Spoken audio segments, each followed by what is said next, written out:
మీరు విదేశాలకి టూర్లకు వెళ్ళాల్సిందే, పెట్టుబడులు ఆహ్వానించాల్సిందే, మంచిదే.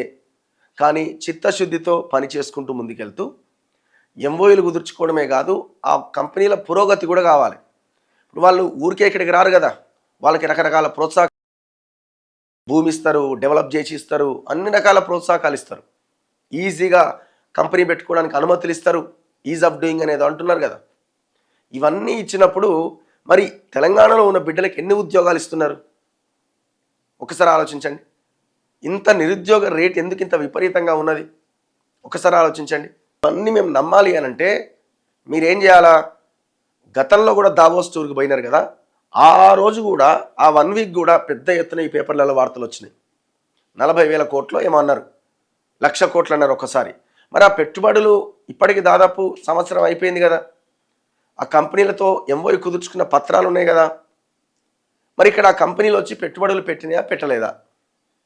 పెడితే ఏ దశలో ఉన్నాయి?